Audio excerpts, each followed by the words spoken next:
하나님의 언약궤입니다. 4절에 나와 있는 하나님의 언약궤입니다.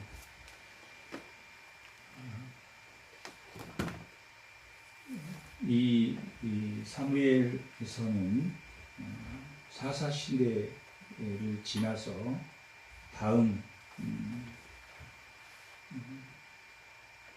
시대를 여는 책이 사무엘서입니다. 사사시대는 자기 소견에 옳은 대로 행동했던 시대입니다. 형식도 자기 마음대로 했고, 형식은 제2의 제사의 법, 오늘로 말하면 예배를 말하는 것이고, 또한 형식과 내용도 삶도 자기 마음대로 자기 소견에 오른 대로 살았던, 예배도 형식적으로 드렸고 삶도 자기 소견에 오른 대로 살았던 시대가 사사시대입니다. 그러한 사사시대에도 룻과 같은 여인을 통해서 새로운 왕국을 세워가는 하나님을 우리가 볼 수 있습니다. 오늘 사장은 하나님의 언약궤를 빼앗긴 내용입니다. 그리고 이 당시에 제사장이 있었습니다. 엘리 제사장이 있었고, 그 엘리 제사장의 두 아들 옴니와 비느하스가 있었습니다. 그리고 또 며느리도 있었습니다. 1장에서 3장까지의 내용은 엘리 제사장에 대한 경고의 메시지입니다. 엘리 제사장 그 가정에 대한 경고 메시지가 나와 있습니다. 그리고 거기에는 한나라는 여인이 등장합니다. 한나는 엘가나라는 남편을 두었는데, 그 엘가나는 두 아내를 두었고, 하나는 분인나고 하나는 한나였습니다. 분인나는 자식이 있고 한나는 자식이 없었더라 라고 1장에 기록되어 있습니다. 자식이 있고 없고가 중요한 스토리의 내용이 아니라는 것을 전제하고 있는 내용입니다. 어떤 자식이 분인나에게도 자식이 있었는데 엘가나의 집안을 세울 만한 자식이 아니었던 모양입니다. 마치 엘리 제사장의 옴니와 비느하스처럼 자식은 있는데 하나님의 자식이 아닌 그런 자식이었지 않나 생각이 됩니다. 그 문장의 구성으로서 그렇습니다. 분인나는 자식이 있으나 하나는 자식이 없다. 또한 엘리 제사장에게는 홈니와 비느하스라는 아들이 있으나 참된 제사장이 없다. 참된 제사장이 없다라는 말은 생략되어 있지만, 제사장은 있으나 참된 제사장이 없고, 분인나의 자식이 있으나 한나에게 자식이 없다라는 대조 비교를 통해서 그 시대를 말해주고 있습니다. 그러면 한나가 애타게 하나님께 자식을 기도하고 있는 내용은, 어쩌면 하나님이 참된 제사장은 한나의 기도를 통해서 이 엘리 제사장이 아닌 새로운 제사장을 기다리고 있었다 하는 것을 보여주는 내용이 한나의 기도의 내용입니다. 한나가 애타게 자식을 기다렸고, 이 자식은 하나님에게 쓰임받는 그러한 자식이 될 수 있게 하나님께서 소원합니다 라고 말한 것처럼, 하나님도 그와 같은 제사장을, 하나님도 한나가 하나님의 사람으로 세워질 그러한 자식을 기다리고 있는 것처럼, 하나님도 그런 자식을 기다렸다라고 보여집니다. 그러면 그러한 하나님의 제사장이 없는 시대에 사무엘이라는 하나님의 소원된 아이가 태어났고, 하나님이 하나가 기다린 것처럼 애타게 기다렸던 하나님의 사람으로서의 말씀에 임하는 그러한 사람이 바로 사무엘이었을 거다라고 우리가 말씀을 통해서 알 수 있습니다. 그리고 2장에 가면 하나님의 사람, 두 사람이 증거하는데, 하나님의 사람이 엘리 제사장의 가정은 하나님의 심판을 받을 것이다 라고 경고를 합니다. 그리고 3장에는 하나님이 사무엘을 불러서 3번이나 불렀는데 그 엘리 제사장을 찾아가서 부르셨습니까? 라고 말할 때 하나님이 부르신 게 맞겠다 라고, 이제 하나님의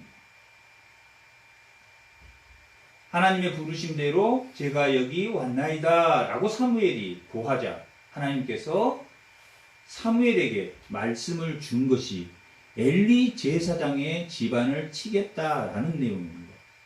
1장은 한나가 하나님의 사람 제사장을 하나님의 사람 선지자를 기다렸고, 또한 2장은 여호와의 사람으로부터, 여호와의 사람 선지자로부터 엘리 제사장의 집안이 멸망할 것이다 라는 말을 들었고, 또한 엘리에게 직접 하나님의 말씀이 임해진 게 아니라 그 자란 사무엘을 통해서 하나님의 말씀이 정해졌다.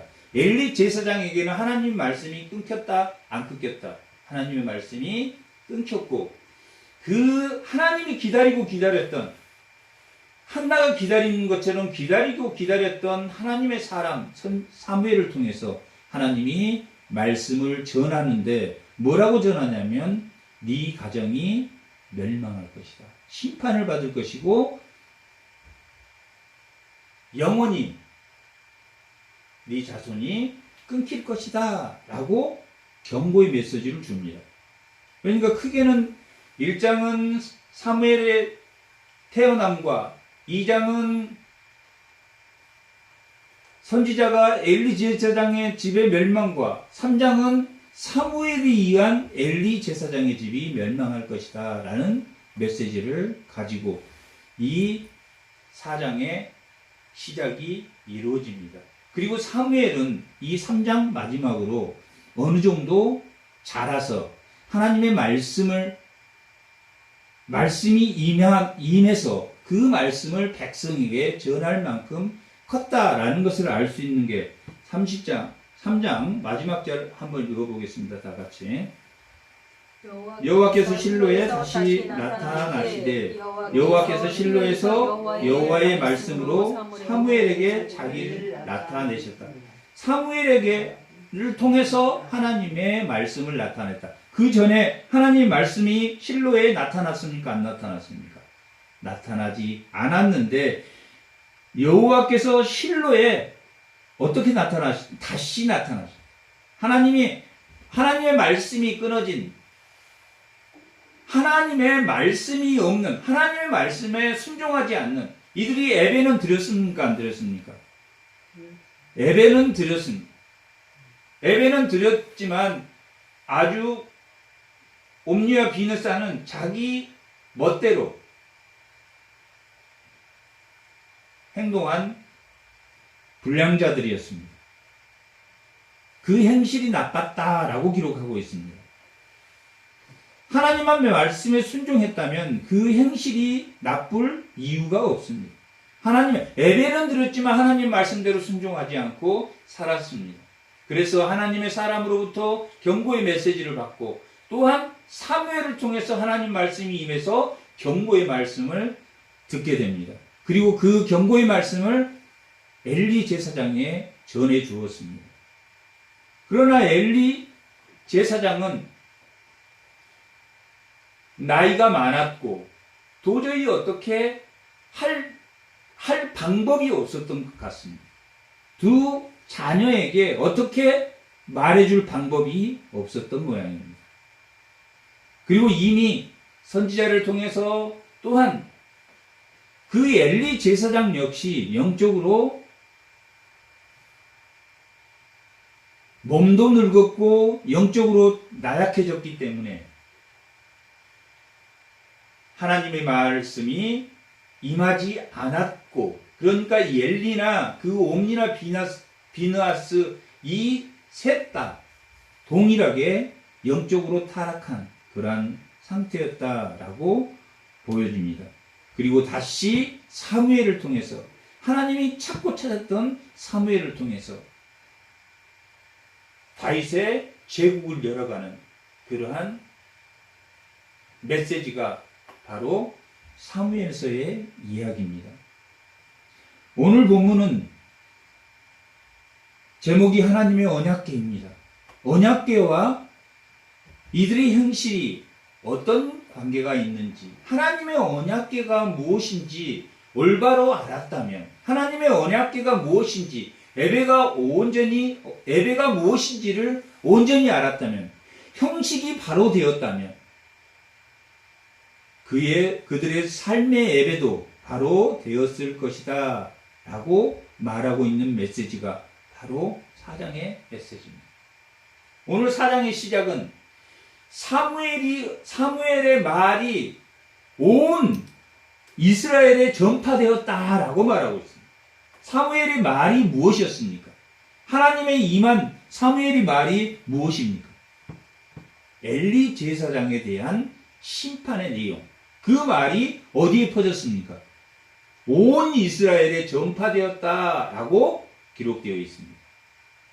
사무엘의 말이 온 이스라엘에 전파되었다. 엘리 제사장의 심판에 대한 메시지가 온 이스라엘에 퍼졌다. 그러면 그 다음의 내용은 뭐가 나오겠습니까?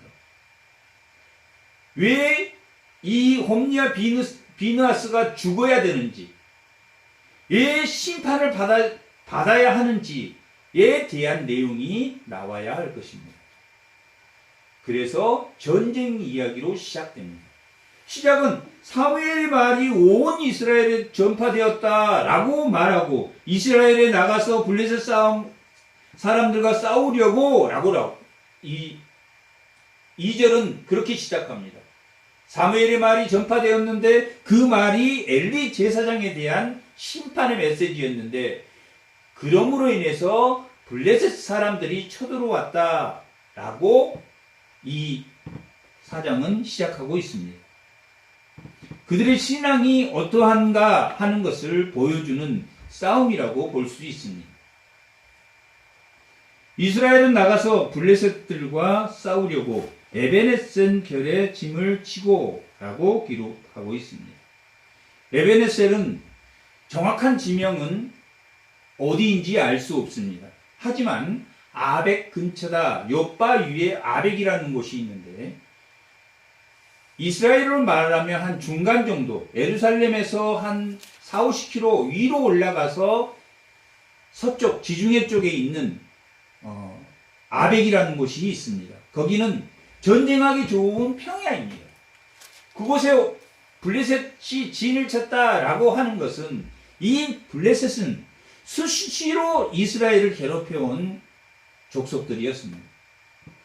그래서 역시나 블레셋 사람들이 쳐들어와서 진을 쳤는데, 아벡하고는 한 4-5km 떨어진 곳에 에베레셀이라는 곳이 있고, 에베레셀에서 동쪽으로 가면 실로가 있습니다. 실로에서 아벡 쪽으로 가서 아벡에서 한 3-4km 떨어진 곳에 에베네솔이라는 곳에서 이 이스라엘 백성들은 진을 쳤다라고 기록하고 있습니다. 그 둘이 싸우다가 이스라엘이 블레셋 사람들에게 패했다라고 기록. 패해서 4,000명이 죽었습니다. 이 전쟁이 시작한 하고 나서 보면 특징이 무엇입니까? 이 이스라엘에 하나님의 사람이 있습니까? 없습니까? 엘리 제사장 시대에 성전에서 자란 하나님의 사람 누가 있습니까? 사무엘이 살아 있습니다. 그리고 사무엘이 하나님의 말씀이 그에게 임했다라고 말하고 있는 것은 모든 선지서에 보면 시작이 하나님의 말씀이 그 선지자에게 임했다라고 시작하고 있는 것은 선지자의 사명이 시작되었다. 3장 마지막 절에 선지자의 하나님의 말씀이 임했다라고 말하고 있는 것은 사무엘의 선지자로서 하나님의 말씀을 선포해주는 선지자로서의 사명이 임하고 있다라고 하는 것을 우리가 알 수 있습니다. 스바냐가 하나님의 말씀이 임했다. 오바다가 하나님의 말씀이 임했다. 선지사 1장 1절에 보면 그 선지자들이 사명을 시작하고 있는 그 말씀이 바로 3장 마지막 절에 나와 있는 말씀입니다. 그러면 전쟁이 일어났으면 누구에게 물어야 됩니까? 사무엘에게 가서 물어야 됩니다. 사무엘에게 가서 전쟁이 일어났는데 어떻게 해야 됩니까? 하고 그 말씀에 순종해야 됩니다. 그렇게 온 사무엘의 말이 이미 온 이스라엘 백성들이 사무엘이 선지자라는 것을 알고 있었습니다. 하지만 그들은 백성이나 엘리 제사장이나 홈리나 비누아스조차 또한 그 지도자를 모두가 하나같이 사무엘을 찾아갔다라는 말은 없습니다. 사무엘을 찾아가서 이 전쟁을 해야 됩니까? 어떻게 해야 됩니까? 하나님께 묻고 하는 전쟁이 아니었음을 우리가 알 수 있습니다. 당연히 그렇게 패했습니다. 그리고 몇 명이 죽었습니까? 4,000명이 죽었다라고 기록하고 있습니다. 3절에 백성이 진영으로 돌아오매 이스라엘 장로들이 이르되 여호와께서 어찌하여 우리에게 오늘 블레셋 사람 앞에 패하였는고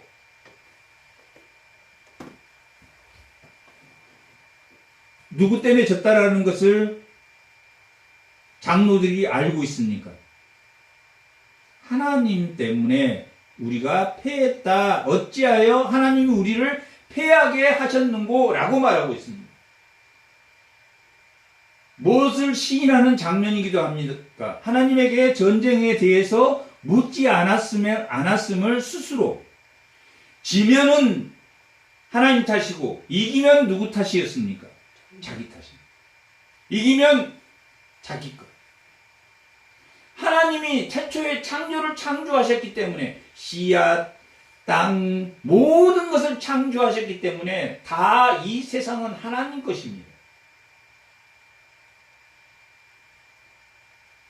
그들이 하나님께서 우리에게 피했다라고 하는 것, 그건 알았지만, 하나님 때문에 하나님이 우리를 피하게 하셨다라고 알았지만, 그들은 사무엘을 찾지 않습니다. 그들은 이미 형식만에 매여 있습니다. 나는 교회 다니는 사람이다. 나는 예배를 드렸다. 예배를 드린 게 아니라 그 형식에서 얻은 하나님 말씀대로 한 주간도 그 말씀에 순종하는 것이 바로 형식과 내용, 예배도 형식도 중요하지만 그 형식대로 살아야 하는 우리 삶의 예배도 중요하다라는 것을 여기는 찾아볼 수가 없습니다. 오직 형식에 매여 있다.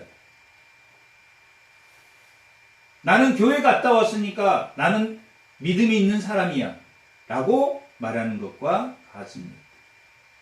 그건 하나님이 우상일 뿐입니다. 십자가가 우상일 뿐입니다. 형식만을 쫓고 있는, 그리고 이들이 사무엘을 찾는 게 아니라 하나님의 말씀을 찾는 게 아니라 뭘 찾고 있습니까? 언약궤를 찾고 있습니다.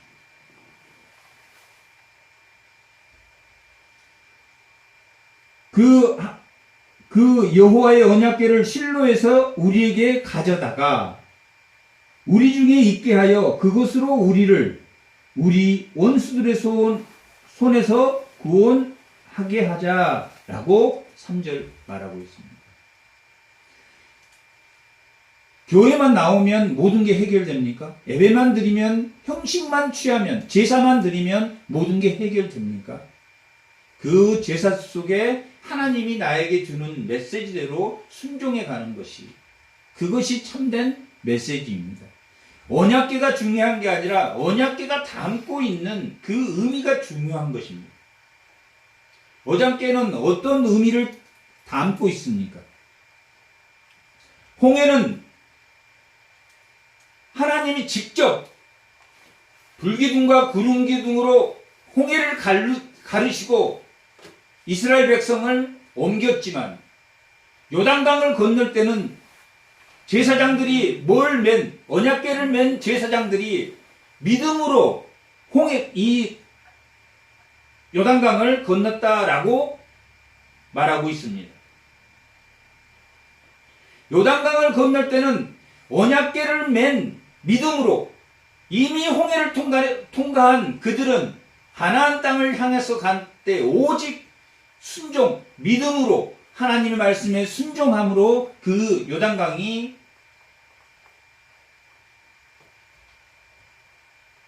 둘로 나누어서 마른 땅을 밟고 건넜다라고 기록되어 있습니다.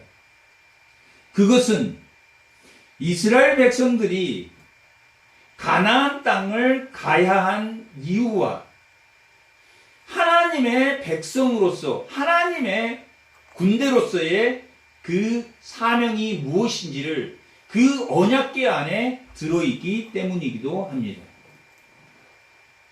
오늘 이들이 언약궤만 가져오면 이길 것이라는 생각은 잘못된 생각입니다. 언약궤만 가져오면 이길 수 있는 것은 뭐가 바탕이 되었을 때입니까? 언약궤를 의지하는 믿음이 바탕이 되었어야 합니다. 우리가 하나님 말씀은 하나님은 옳은 일을 하시는 분이야 라고 말하고 있는 것도 누구의 생각의 가치를 기준으로 두고 있는 것입니까? 각자의 가치를 기준으로, 도덕적 가치를 기준으로 두고 있기 때문에 그 말은 꼭 맞는 말은 아닙니다. 하나님이 하시는 일이 옳은 건 사실입니다. 하지만 도덕적 기준이, 가치가, 믿음의 가치가 다 도덕적 기준이 다르기 때문에 그 말이 옳은 게 아니라 하나님이 하시는 것이 다 옳은 일입니다. 그것은 내 도덕적 가치로는 도저히 이해되지 않고 내 믿음으로는 도저히 이해되지 않는, 여호수아에서 모든 아이들까지 다 진멸하라고 할 때 그 하나님을 자기 수준의 도덕적 가치로는 이해할 수 없고 옳은 일이 아닌 것 같지만 하나님이 하시는 일이 다 옳은 게 바로 형식과 삶의 예배가 하나가 되는 참 믿음을 바라보는 것입니다. 자기 도덕적 가치, 자기 믿음의 크기의 사이즈에 따라서 이것은 옳고 이것은 틀리고 이것은 맞고 이것은 순종하고 이건 나는 순종 못하고, 그런 게 자기의 기준이라는, 그러한 기준으로 이들은 형식에 매여 있는 그러한 도덕적 기준으로 바라보았기 때문에 뭐만 가져오면 된다고 생각했습니까? 언약궤만 가져오면 된다고. 언약궤를 가져와야 되는지 말아야 되는지 그것을 사무엘에게 물어보고, 하나님의 언약궤가 필요한 건지 하나님의 말씀에 불순종한 자신들이 돌이켜 회개하는 것이 더 필요한 건지,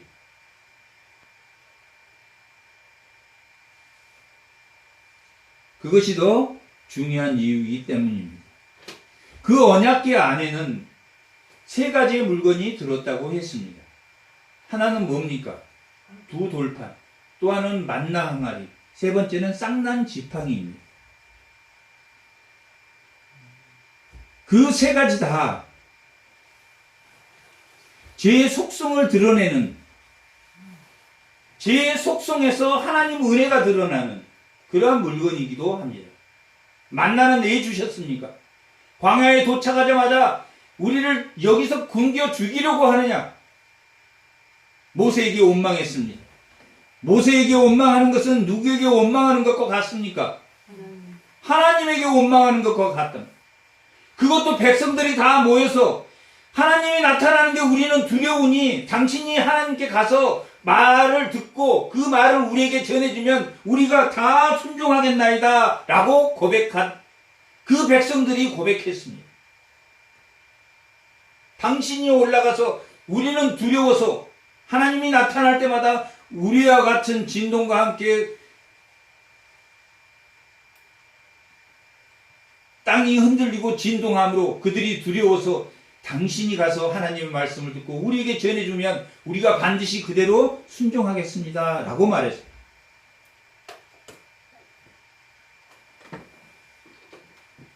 그러나 그들이 모세를 원망했습니다.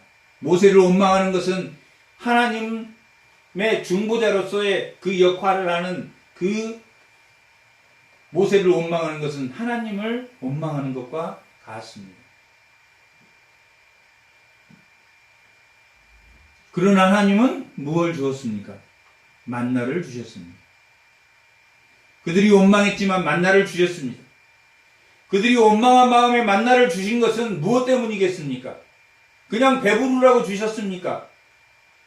아니면 만나로만 사는 것이 아니다라고 하는 것을 알게 하기 위해서 만나를 주셨습니까?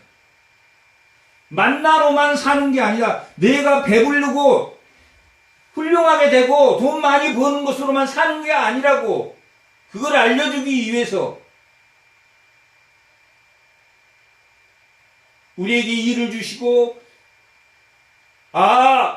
아무리 천만금이 있어도 대기업을 운영해도 중소기업을 운영해도 조그마한 식당을 운영해도 하나님을 의지하지 않고는 참으로 내가 평강하지 못한다는 것을 깨닫게 하기 위해서 만나를 주셨다라고 신명기 8장 2절과 3절에 기록되어 있습니다. 아멘. 내가 만나를 주는 것은 너희가 말씀으로 깨닫게 하기 위해서 만나를 주셨다라고 기록되어 있습니다. 만나로만 먹고 사는 것이 아니라 뭘 먹어야 산다. 하나님의 말씀을 먹어 사는 것을 깨닫게 하기 위해서 하나님 만나를 주셨습니다. 그리고 그 만나가 바로 생명의 떡이다. 하나님이 주신 그 생명의 떡 예수 그리스도를 예표하는 것이 만나다라고 요한복음 6장 51절에는 기록하고 있습니다.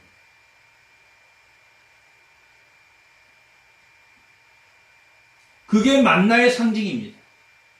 그의 불순종 그리고 그 하나님을 원망하는 그 원망 속에서 하나님 만나를 주셨고 그 먹는 양식으로 사는 게 아니라 하나님의 말씀으로 살아야 된다 하는 것을 알게 하시고 말씀이 육신이 돼서 오신 그가 바로 생명의 떡 예수 그리스도고 베들레헴에서 태어난 그 떡집에서 태어난 예수님이다 라는 것을 알게 하기 위해서 만나를 주셨다라고 기록되어 있습니다. 언약궤의 의미는 그런 것입니다. 쌍난 지팡이는 어떤 의미를 가지고 있습니까? 만나는 배고파서 원망했고 쌍난 지팡이는 고라 자손들이 왜 당신들만 제사장을 할 수 있느냐? 우리도 믿음이 좋은데 왜 제사장을 못하냐? 당신들만 왜 하느냐? 하나님에게 대적했습니다. 그리고 그는 땅속에 묻혀지는 그러한 벌을 받았습니다. 그리고 하나님은 17장에 민수기 17장에 보면 모든 각 지파별로 지팡이를 하나씩 가져와라. 한데 그 다 죽은 지팡이에서 아론의 지팡이에서 싹이 난 것을 보고 제사장을 누가 세웠다? 하나님이 세웠음을 보여주는 그 사건이 쌍난 지팡이에 대한 사건입니다. 불순종에 대한 하나님이 세우신 아론과 그 아들에 대한 제사장으로 세운 그들에 대한 불순종이, 모세를 대적하는 그 불순종이 그 쌍난 지팡이의 우리의 죄성의 상징으로 그 괴에 담겨져 있습니다. 또 하나는 뭡니까? 두 돌판입니다. 만나와 쌍난 지팡이와 두 돌판이 담겨져 있습니다. 두 돌판은 무엇입니까? 시내산에서 모세가 40일 금식을 통해서 하나님의 말씀을 받아 내려왔습니다.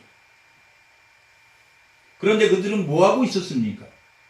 창세기 32장에 뭐하고 있습니까? 송아지를 만들어서 모세가 늦게 내려오자 모세가 죽었을 거야. 모세가 왜 이렇게 늦게 돌아와? 그리고 송아지를 만들어서 그 송아지를 여호와의 절일에 송아지를 놓고 뭘 드렸다? 번제를 드렸다. 예배를 드렸다. 그들이 드린 건 뭡니까? 송아지에게 드린 예배입니까? 하나님의 예배라고 드렸습니까? 송아지를 만들어 놓고 하나님에게 드린 예배라고 드렸습니다. 지금 오늘의 사건이 하나님의 언약궤를 들고 가는데 뭘 들고 갑니까? 믿음이 없는 우상을 들고 가는. 믿음 없이는 요단강에 발을 건넜을 때 제사장은 다 빠져 죽었을 것입니다. 그것이 뭘 의미합니까? 그 인간의 우리 사람들의 죄성이 포함 의미를 담고 있는 만난 광야에서 원망하고 제사장을 세운 것에 대한 원망과 또 하나 두 돌파는 모세가 시내산에서 하나님의 말씀을 듣고 있는 중에 춤추고 노래하며 송아지를 우상을 섬기는 그 상징, 그리고 내려와서 하나님이 주신 그 돌판을 깨뜨리고 두 돌판을 다시 만들어서 올라가서 다시 받아와서 그 돌판을 이어놓은 것입니다. 또 뭘 상징합니까? 그것도 인간의 죄성에 대한, 우리의 죄에 대한 모든 모양이 그 돌판 속에, 그 쌍난 지팡이 속에, 그 만나 속에 다 들어 있습니다. 그리고 그 법궤 위에는 뭘 덮습니까? 속죄소를 덮습니다. 두 그룹이 있는 속죄소를 덮습니다. 시은좌라고도 하지만 그 속죄소 위에 뭘 뿌립니까? 대속죄일에 뭘 뿌립니까? 어린 양의 피를 뿌립니다. 어린 양의 피를 뿌려서 뭘 해줬습니까? 그 만나의 원망과 그 하나님께 대적한, 그리고 우상을 만들어 춤추는 그 인간의 죄성을 그 어린 양의 피로 속죄하는 그 속죄소가 그 언약궤 위에 덮어져 있고, 그것을 메고 가는 믿음으로 요단강을 건넜을 때 요단강이 둘로 나눠지는 그 언약궤를 믿음 없는, 나는 교회만 나가니까, 나는 예배를 드리니까, 나는 십자가를 보니까, 나는 십자가 목걸이를 하고 다니니까, 그건 다 우상입니다. 하나님이 우상입니다. 무슨 기준으로 생각합니까? 자기의 도덕을, 자기의 믿음의 기준으로 생각한다는 이야기입니다. 자기의 믿음으로 생각하는 하나님이 맞습니까? 틀립니까? 틀립니다. 우리 각자가 생각하는 그 믿음 정도만 우리가 하나님을 알고 있는, 때로는 하나님이 불만스러운 것은 하나님이 하는 일이 다 옳습니다.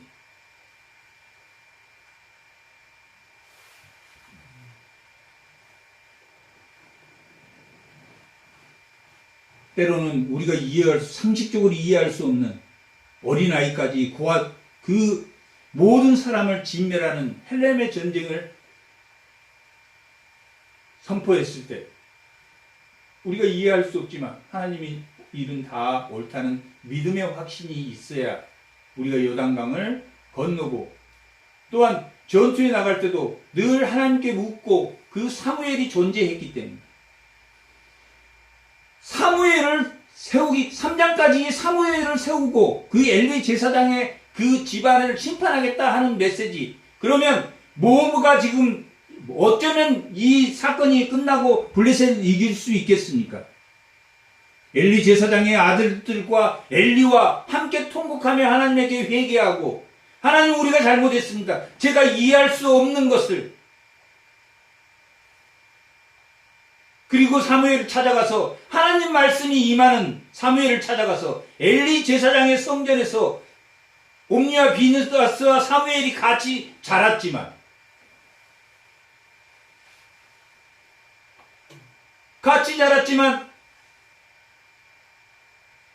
사무엘을 찾아가서 하나님의 말씀을 물어야 옳았습니다. 그리고 먼저는 그 하나님의 법궤 아래 회개하고, 히스기야가 적들이 쳐들어왔을 때 성전에 올라가 기도하고 하나님에게 물었을 때 18만 5천 명이 아침에 일어나 다 죽어 있더라 라고 기록되어 있는 것처럼,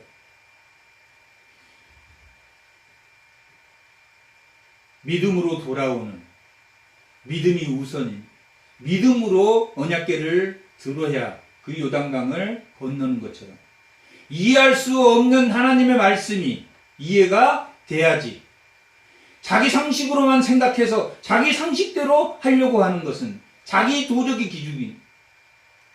그러면 때로는 하나님이 옳은 일을 하지만 하나님이 자기 도덕적 기준으로 이해가 안 되면 하나님이 말하고 하는 것을, 하나님의 말을 어떤 건 받아들이고 어떤 건 받아들이지 않고 그렇게 할 수 있다. 그럴 때 뭘 찾으라는 이야기입니까? 하나님 받아들일 수 없을 때 누구를 찾아야 됩니까? 이들은 누구를 찾았어야 됩니까? 사무엘을 찾았다. 하나님의 말씀에 순종하면, 순종했어야만 하지만 이들은 하나님의 말씀에 이미 너무나 오랫동안 자기 소견에 오른 대로 행동했기 때문에 그들은 예배를 의식적으로, 하나님이 우상인 상태로 예배를 드렸고, 나는 하나님에 대해서는 전혀 모르고, 우리가 한 주간 예배하는 이유가, 예배를 드려서 설교하는 이유가 무엇입니까? 정말 내가 한 주간 하나님의 설교 말씀, 지난주 설교 말씀이 제목이 무엇인지 매일 붙들고 있어야 그것 때문에 우리가 설교를 듣는 것입니다. 설교 예배만 드렸다가 아니라 한 주간에 주보에 보면 그 설교 내용이 뒤에 적혀 있습니다. 설교를 듣고 이 주보 내용을 읽어보면 주보가 더 촘촘히 더 적어져 있습니다.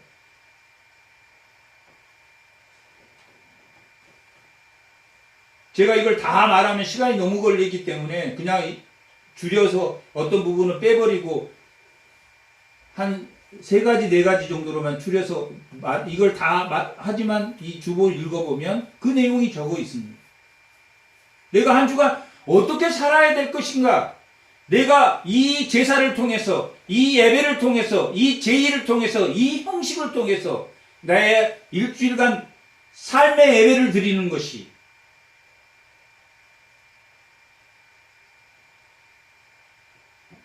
우리입니다. 우리는 왜 꼭 사명을 감당해야 됩니까? 우리는 하나님의 말씀을 뭐한 자라고 했습니까? 하나님 말씀을 뭐한 자입니까? 맡은 자, 청직입니다. 하나님의 말씀을 맡았어. 택배 기사가 물건을 맡았어. 그러면 그 집에 배달해 줘야 됩니까? 안 내줘야 됩니까? 배달해 줘야 됩니다. 이 설교를 하는 이유는 한 주간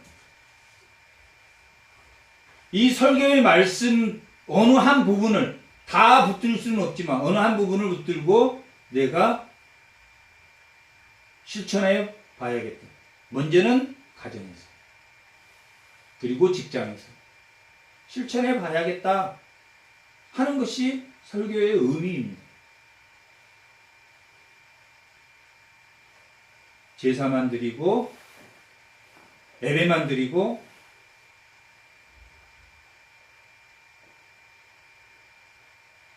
그래서 우리는 한 주간 말씀을 받기 위해서 한 주간 와서 그 말씀을, 그 제목이라도 우리가 알고 있습니다. 한 주간 다른 건 다 잊어버려도 이번 주간은 언약궤다. 하나님의 언약궤다. 언약궤도 그냥 언약궤가 아니라 하나님의 언약궤다. 그 언약궤에는 세 가지가 들었다. 만나도 원망의 불순종의 죄성의 속성을 보여주고, 하나님을 대적하는 속성이 보여 쌍난 지팡이, 또한 두 돌판도 하나님을 우상으로 생각하는 그 죄성이 숨어져 있는데, 거기에 어린 양의 피를 뿌려서 그들을 대속한 것처럼 말씀이 육신이 돼서 오신 예수 그리스도가 단 한 번의 제사로 그 속죄세 위에 피를 뿌림으로 우리의 죄성을 깨끗이, 우리의 죄를 대속해주는, 그러므로 하나님 말씀에 순종하며 하나님의 하시는 모든 말씀이 옳다. 하나님이 행하시는 것이 내가 이해되지 않더라도 옳다. 하나님 말씀이 옳다. 어떤 말은 받아들이고 어떤 말은 받아들이지 않고, 자기한테 좋은 말은 받아들이고 좋지 않는 말은 받아들이지 않는 것은 자기의 도덕적 기준, 자기의 믿음의 기준으로 바라보기 때문에 어떤 것은 받고 어떤 것은 자기한테 듣기 싫은 이야기는 받지 않고, 그것이 우리 믿음의 척도입니다. 이 세상에 하나님의 말씀을 다 받을 완전 성화가 되어서 모든 것을 이해할 수 있는 사람은 아마 없을 것입니다. 이해가 되지 않지만, 인간의 생각으로 이해되지 않지만 하나님 말씀에 순종해 나가는, 그리스도 안에서 모든 말씀이 이해가 되나니, 하나님의 말씀이 다 예스가 되나니 노가 없다. 하나님 말씀에 그 말씀대로 순종해야 되는데, 그들은 이 언약궤를 가지고 나가서 결국은 두 아들이 죽었습니다. 두 아들이 죽었다는 것은 엘리가 나이가 많은데 자식을 낳을 수 있는 상황도 아닌데 두 자식이 죽었다는 것은 뭐가 끊겼다는 이야기입니까? 그들이 대가 끊겼다라는 것을 알 수 있습니다. 하나님이 사무엘에게 한 약속, 또한 하나님의 사람, 2장에서는 하나님의 사람에게 약속한 심판, 그 심판이 이루어졌음을 볼 수 있습니다. 그리고 그 전쟁에서 한 사람이 엘리에게 뛰어왔습니다. 그리고 당신의 아들이 죽었다라고 전하자 그는 의자에 앉아서 목이 부러진 채 죽었다라고 기록되어 있습니다. 또한 그 며느리가 임신하고 있었는데, 그 임신한 며느리가 자식을 낳았습니다. 자식을 낳았는데 그 자식의 이름이 영광이 떠나다, 이가봇이라는 이름을 지어 주었습니다. 시아버지가 죽고 자기 남편이 죽고 시동생이 죽고 며느리까지 죽는, 네 사람이 다 죽는, 그리고 그 자식의 이름은 이가봇이라 이름을 지어서 무엇이 떠나버렸습니까? 하나님의 영광이 떠난, 이스라엘입니까? 아니면 엘리의 집입니까? 하나님의 영광이 우리 집안에 떠났다. 너희 집안이 심판을 받을 것이라고 하나님 말한 것처럼 엘리 제사장의 집안이 심판을 받고 그 집안에 늙은이도 없게 하겠다라고 말하고 있음으로 인해서 이 며느리가 엘리의 두 아들이 죽고 엘리가 앉은 자리에서 목이 부러져 죽고, 그 죽은 이후에 이 며느리가 자식을 낳았는데 우리 집안의 영광이 떠났다, 우리 집안에 하나님의 영광이 떠났다라고 해서 이름을 지었습니다. 그것은 무엇을 예고하는 예고편이기도 합니까? 하나님이 1장에서 3장까지 기록하고 있는 누구를 위한 시대를 열어가는 예고편이기도 합니까? 하나님의 말씀이 임한 사무엘을 통해서 역사하기 위한. 그래서 4장에 전쟁 이야기가 시작됩니다. 엘리 제사장에 대한 그 집안의 내력이 이스라엘에 전파되었더라 하고 나서 전쟁이 일어났고, 그 엘리 제사장의 자식과 엘리와 그 며느리가 죽으면서 우리 집안에 하나님의 영광이 떠났다 라고 기록하고 있는 것이 하나님의 언약궤에 관한 내용입니다. 왜 이게 하나님의 언약궤에 관한 내용입니까?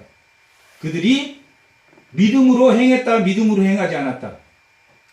형식만 취하고 형식으로 하나님의 궤를, 믿음으로 하나님의 궤를 부른 게 아니라 사무엘을 통해서 하나님의 궤를 가져가라. 그러면 너희가 하나님이 너희에게 적을 넘겼다라고 말씀하셨다라고 해서 하나님의 언약궤를 들고 갔다면, 그리고 그들이 회개하고 애통하고, 그래서 이 역사가 어디까지 이어지냐면 미스바에서 모든 이스라엘 백성을 다 모으기 위해서 사무엘이 미스바에서 회개를 합니다.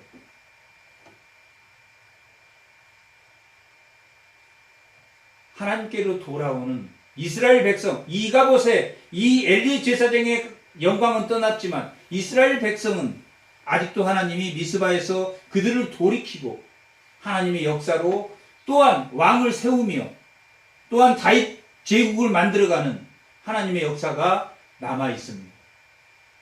항상 남은 사람을 위해서 하나님께 회개하고 돌아오고, 이 모든 질문에 하나님께 회개하고 돌아오고 형식이 아닌 그 말씀을 통해서 하나님의 순종하는 그 믿음으로 나아가는 이스라엘 백성을 바라보아야 되는데, 오늘 이 내용에서는 한 번도 하나님께 돌아가고 하나님께 묻지 않는 믿음이 없는 그들은 하나님이 뭘로 대체되고 있다. 하나님이 믿음으로 들어야 할 언약궤를 뭘로 들고 있다.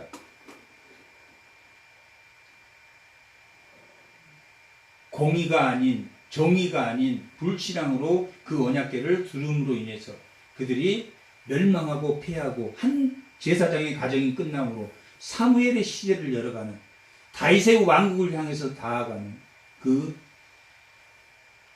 하나님의 역사를 우리가 볼 수 있습니다. 우리가 하나님을 우상으로만 바라보는 게 아니라 내가 내 기준에 맞지 않지만, 내가 생각할 때 도저히 이해되지 않지만 하나님의 말씀은 다 옳은 것으로 생각하고 회개하고 하나님의 말씀을 받을 때마다, 한 주간 하나님의 말씀을 받을 때마다 어떤 부분은 받아들이고 어떤 부분은 받아들이지 않고, 만약에 제가 이 하나님 말씀을 읽어가면서 설교하지 않고 제가 나름대로 겸손에 대해서 아니면 정의에 대해서 설명한다면 그것이 맞은지 틀린지 알 수 없지만, 하나님 말씀을 읽어가면서 그런 오류가 있기 때문에 세상적 교만, 세상적 겸손, 세상적 도덕의 기준으로 설명할 수 있기 때문에 이 말씀대로만, 말씀을 읽으면서 말씀만 설명해 주는 것입니다.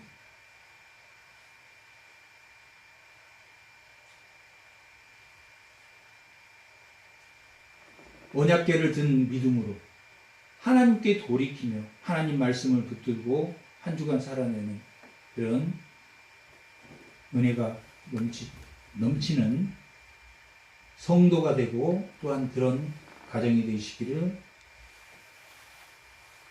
축원합니다. 아멘.